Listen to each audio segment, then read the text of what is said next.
ساری دنیا نے یہ تماشا دیکھا کہ کس طریقے سے عوامی مینڈیٹ کی دھجیاں اڑائی گئیں اور 2024 کے الیکشن میں بہت ساری ایڈمنسٹریشن کو استعمال کر کے، جس میں returning officers, commissioner, D C, A Cs, ان کو استعمال کر کے ریزلٹس کو اثر نو بدل دیا گیا. مطلب تھوڑی بہت ریگنگ نہیں، ایک میسیو ریگنگ ہوئی.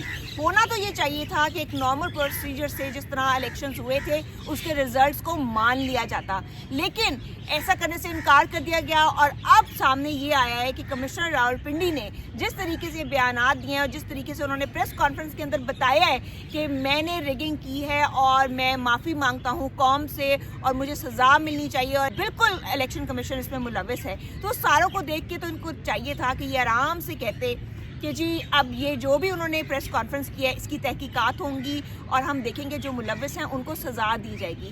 اس کے برخلاف انہوں نے دوبارہ وہی اوور ریئیکشن کیا ہے اور اس اوور ریئیکشن کا نتیجہ یہ نکلا ہے کہ انہوں نے سب سے پہلے تو کمشنر کو اٹھا لیا ہے، اس کے بعد سلمان راجہ کو اٹھا لیا ہے.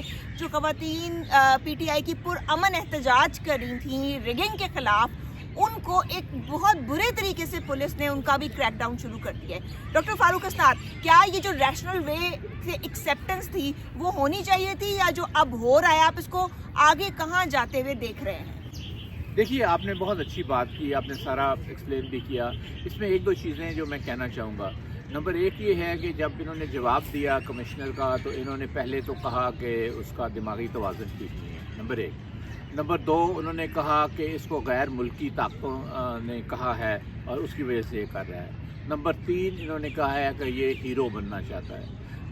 تو بات یہ، ان تینوں میں سے کون سی بات مانیں؟ اسی سے لگتا ہے کہ کتنی فضول قسم کی یہ باتیں کر رہے ہیں. دوسری بات یہ ہے کہ انہوں نے کہا ہے کہ کمشنر کا تو کوئی لینا دینا نہیں ہوتا، نہ وہ آر او ہے نہ وہ الیکشن کی کسی پروسیس میں اس کا دخل ہے. غلط. دیکھیں، کون ہیں آر اوز؟ آر اوز ہیں ڈپٹی کمشنرز، آر او ہیں اسسٹنٹ کمشنرز. ڈپٹی کمشنرز اور اسسٹنٹ کمشنر ڈائریکٹلی کمشنر کے نیچے ہوتے ہیں. کمشنر ان کا اعلیٰ افسر ہوتا ہے، چاہے اس کو انتخابات میں ڈائریکٹ اس کا رول نہ بھی ہو تو وہ اثر انداز ہو سکتا ہے ان کے اوپر بحیثیت کمشنر.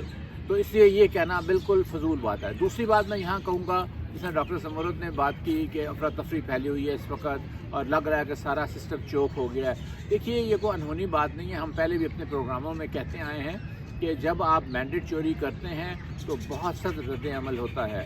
ہم نے 1970-71 کے معاملات دیکھے مشرقی پاکستان میں، جب مینڈیٹ نہیں دیا گیا عوامی لیگ کو تو وہاں پہ کیا ہوا اور اس کے نتائج کیا نکلے. 1977 میں بھٹو کے زمانے میں جب مینڈیٹ چوری کیا گیا تو کیا ہوا. یہ ان کو سمجھ نہیں آ رہی. یہ کیوں نہیں سمجھ رہے یہ اس ملک کو کس کھڈے میں لے جا رہے ہیں اور خود بھی یہ کھڈے میں گریں گے جیسے کہ پہلے ہوتا ہے. تو اس لیے میں یہی کہوں گا کہ آخر میں کہ افراتفری ہے، چوک ہو گیا سسٹم، کیونکہ سسٹم کولیپس ہونا شروع ہو گیا ہے. جس طرح کہ ڈاکٹر زمرد نے پہلے کا کمشنر کا آپ کو بتایا کہ کس طرح انہوں نے ریزائن کیا.